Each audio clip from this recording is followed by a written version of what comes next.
everybody. I'm very sorry that I've been away for a whole year. I've made several videos and just the sound went dodgy because I had my old laptop and it was just disaster. Last year I finished my degree and luckily I got a first in that degree and everything was fine. I'm now doing my masters and so I feel under more pressure than ever, but I just had this urge now to make a video.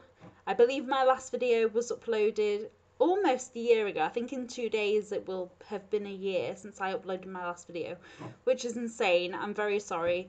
As you can see, I'm in a different place now. I live in a different place. I've lived in a different place now for 5 years.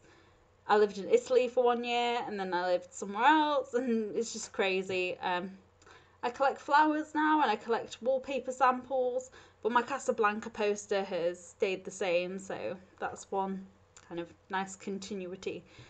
Um, there is a link between this video and my video last year because I'm doing another L'Artisan Parfumeur fragrance. Once again, you can look forward to me butchering the French. I believe my last video was on Zing, which is the wonderful circus-inspired fragrance. This year, this year, but also this time, I'm going to be doing, forgive me, any French people out there, Traversee du Bosphore or Traversee du Bosphore. I'm not sure how to pronounce it.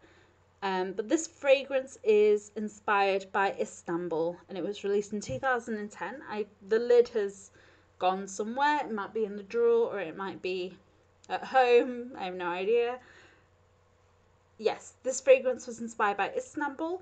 And so it's that kind of strange place where East, kind of Europe, no, East is, West is Europe, never mind, where Europe meets the Middle East. And so it's this combination of different notes, different inspirations. It's very, very unusual and very fantastic. Once again, I believe this is unisex. Most of the L'Artisan Parfumeur fragrances are, and a lot of niche fragrances actually are unisex. And so this one was inspired by the person who made the notes, Bertrand Duchaufour. I'm very sorry, Mr. Bertrand, for mispronouncing your name. But this person has worked for L'Artisan for many years and he goes on travels and makes fragrances inspired by his travels. So this one is the one based on Istanbul. The packaging, again, if you kind of ignore the fact that there's no lid because it's disappeared, the lid is the same as Zing, by the way, is in the classic L'Artisan bottle. The liquid is a very, very vibrant orange colour, actually, which is quite unusual. And then this strip is half red and then kind of goes into blue and then pale blue. Unfortunately, if you are a L'Artisan fan, you probably know that the packaging this year has changed, and so now all of the L'Artisan bottles pretty much look identical, which is a huge shame because I believe this packaging is fantastic. I love the fact that when you have a L'Artisan collection, they all look slightly different on your shelf because of this strip, but it's all changed now. So this is a slightly older bottle. If you get it this year from the L'Artisan website, you will have the new bottle. Sorry. So this fragrance, like I said, was released in 2010 and it includes notes of apple, pomegranate in the top, leather and tulip or saffron note in the heart, and Turkish delight, which is rose, sugar and almond in the base. And that is, you know, pretty accurate description of what the fragrance actually smells like. When you first spray the fragrance, so I'm just going to try and find a spot where I haven't sprayed it. Oh, very strong. So when you first spray the fragrance, it has kind of almost a masculine vibe, but it has a sweet undertone. So I definitely get kind of very unusual tea, and I get that saffron note. Yeah, the tulip or saffron note. Very, very strongly. It smells very heady.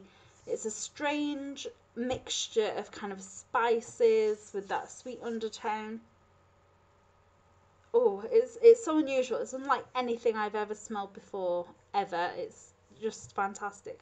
I remember when I first bought this fragrance and I first sprayed it, I didn't know what to expect really, and I remember being very baffled by this top note because it's absolutely confusing. It's very floral but also slightly masculine, but you can smell that there is a sweet powdery undertone, and you know that that's very soon going to kind of raise its head to the surface. And on this hand I sprayed it a couple of about 10-15 minutes ago, so we're starting to get the powderiness here. So the top note doesn't last very long, I would say about 10 to 15 minutes, and then it starts to warm up, and then you have the heart and the base notes come together, and that is this very sweet rose powdery smell that really does remind me of Turkish Delight. I never used to be a fan of Turkish Delight. I'm definitely not a fan of the chocolate covered Turkish Delight that you get in the UK. But if you've ever tasted kind of genuine Turkish Delight, you know that it's very rich and very powdery and very flavorful, and that is what you get. I mean, after all, Edmund from The Lion, the Witch and the Wardrobe did sell his soul to Tilda Swinton, I mean the White Witch, for Turkish Delight, so it has to be good. And that's what you get in this dry down. It's very, very, very powdery. I cannot emphasize that enough. It smells like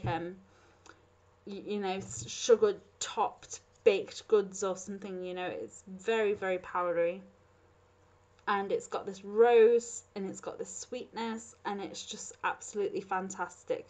This fragrance really does last a long time, which I'm very happy about, and also it's very strong. You spray a couple of spritzes of this and everybody in the room is going to smell you, which I personally like, but if you're someone who likes kind of low-key subtle fragrances, this might not be for you. Even now, even though I only just sprayed this fragrance, I know I've been rubbing it a little bit, but it's already starting to get to the heart and that dry down. So if you do spray this in, for example, a shop, do give it a couple of minutes to dry down, because that top note isn't what you're going to get for the rest of the day. It's going to be that sugary, powdery locum Turkish Delight smell, and that's definitely what this is about. Very, very unusual, as all of L'artisan's perfumes that I have tried so far are. You may have watched my previous video on Zing. That was just completely baffling as well, but in the end it turned out to be fantastic. This one is. I would say anyone can enjoy this, men, women. Men may enjoy that initial burst slightly more, and I think women will enjoy the dry down a bit more, but that's just generally the case. So anyway, oh wow, I've actually managed to make a video less than 10 minutes so far. So that is my review of this fragrance, which I shall not butcher the name of again, and I hope to see you soon. Thank you. Bye.